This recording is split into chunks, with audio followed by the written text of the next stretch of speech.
Tu regardes, mais tu ne touches à rien. C'est quoi ça? Ça, ce sont des tout petits organismes que j'ai découverts et puis dessinés. Des êtres vivants invisibles qu'on trouve partout, même dans l'air. Y a rien dans l'air. Ah, tu crois? Tu as bien regardé au moins? Quelquefois, c'est dans le noir qu'on voit mieux les choses. Ferme les yeux, veux-tu?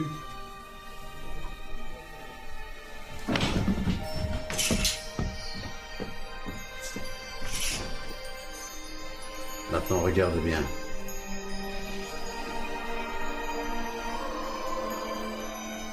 Tu vois? L'air est rempli de poussière et d'organismes vivants encore plus petits et qu'on ne peut voir qu'avec des instruments spéciaux. J'ai réussi à prouver que certains de ces micro-organismes sont de véritables petits grands méchants qui peuvent donner des maladies et parfois même tuer.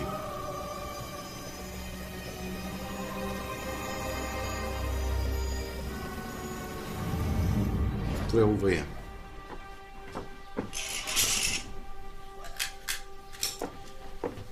Celui-là, c'est le choléra des poules. Celui-là, le rouget du porc. Ceux-là donnaient des maladies au vin. Et la rage? Ah, la rage, je n'ai pas encore réussi à la voir. Elle doit être trop petite ou alors mes yeux sont trop vieux. Mais je connais assez bien les petits grands méchants pour savoir que la rage est l'un d'entre eux. Approche. Tu vois, j'ai passé ma vie à les chasser, à les cultiver en trouvant ce qu'ils aimaient manger, à les observer pour mieux les comprendre. Et j'ai aussi appris à les éliminer pour qu'ils ne tuent pas. Vous êtes un chasseur? Eh oui, sorte de grand chasseur, d'être invisible avec un microscope pour fusil. Mais je suis d'abord et avant tout un enquêteur. Mon métier, c'est de résoudre des énigmes. Tu aimes les énigmes, Joseph? Celui-là, c'est le premier petit grand méchant que j'ai attrapé. Le charbon du mouton.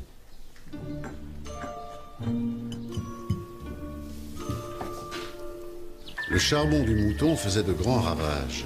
Sans raison apparente, des troupeaux entiers de moutons tombaient les uns après les autres, en quelques heures. Les paysans disaient que leur champ était maudit car leurs bêtes mouraient. Mais à quelques pas de là, d'autres moutons ne montraient aucun signe de la maladie.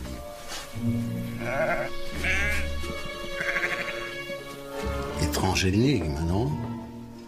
Qu'est-ce que vous avez fait? Je suis retourné sur place pour voir de mes propres yeux.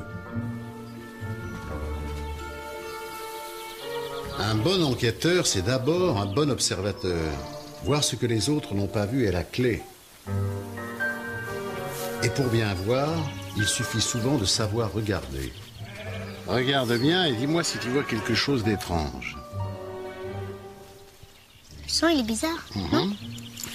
Tiens, aide-moi. Quand on cherche un meurtrier, il faut trouver des indices, des preuves. Le savant agit exactement de la même façon.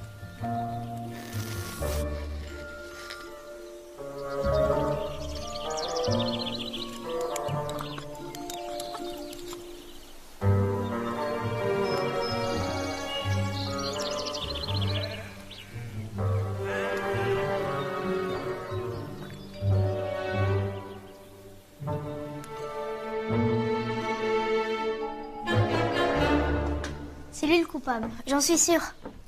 Tu en es sûr, mais tu n'en as pas la preuve.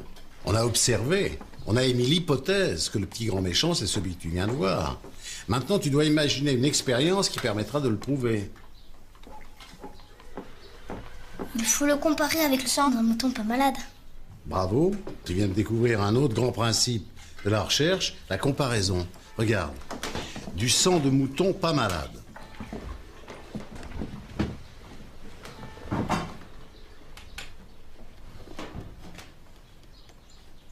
Les bâtons n'y sont pas. C'est bien lui le coupable alors. Ce micro-organisme que tu as vu peut très bien être un compagnon inoffensif du petit grand méchant. Ou la trace d'une ancienne maladie qui n'a pas tué le mouton. Tu n'as qu'un suspect pour l'instant, rien de plus. Alors quelle expérience peux-tu imaginer pour prouver que c'est lui qui tue les moutons? Il faut le mettre dans un mouton pas malade. S'il meurt, c'est bien lui le coupable. Et voilà qu'un enfant de 9 ans se montre bien plus sage que la majorité des médecins qui siège à l'Académie. Observation, comparaison, hypothèse, expérimentation. Mais te voilà devenu un vrai petit savant. La maladie du charbon agissait vite. C'était pratique. Il suffisait d'attendre 48 heures pour avoir le résultat de l'expérience.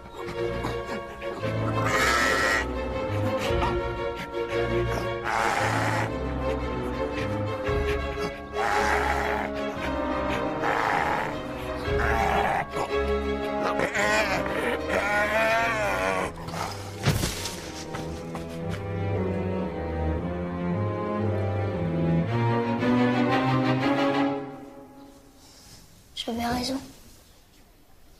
Mais on n'a pas fini.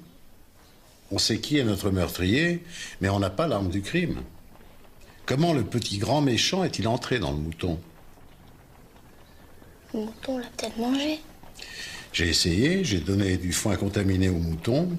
Rien. Une autre idée? Non. Moi non plus, je ne comprenais pas. Bah, qu'est-ce que vous avez fait alors? Je suis reparti à zéro.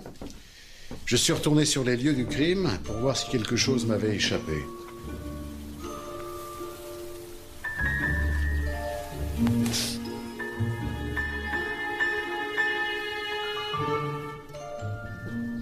Quoi? Qu'est-ce qu'il y a? Tu n'as pas compris? Les chardons, Joseph. Les chardons. Ils provoquent des coupures dans la bouche des moutons. C'est par ces coupures que le petit grand méchant est entré dans l'animal et l'a contaminé.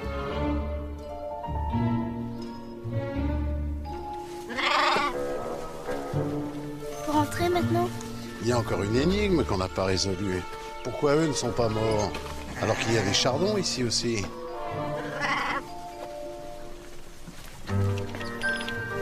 Les champs sont peut-être vraiment maudits. Un savant ne croit pas aux malédictions. Vous faites quoi des moutons morts? On les enterre. Où ça? Bah là où ils meurent. On va pas perdre notre temps à les transporter Dieu sait où en plus.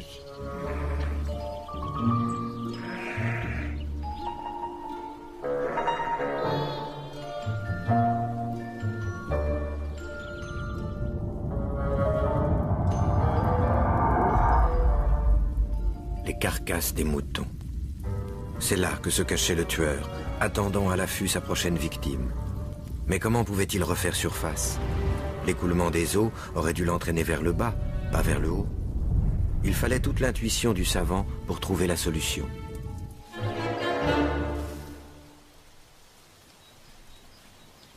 Les vers de terre.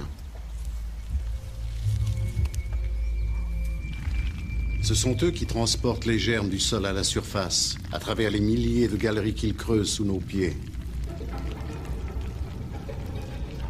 Il suffit alors que ces germes rencontrent un nouvel organisme accueillant pour qu'il l'envahisse et le tue à son tour. Les vers de terre, élémentaires. En dévorant la terre, ils emportaient avec elles les microbes, les remontant jusqu'à l'air libre, où ils les rejetaient dans leur déjection. Par cette démonstration digne de Sherlock Holmes, Pasteur venait d'apporter pour la première fois la preuve du rôle des microbes dans la propagation des maladies infectieuses.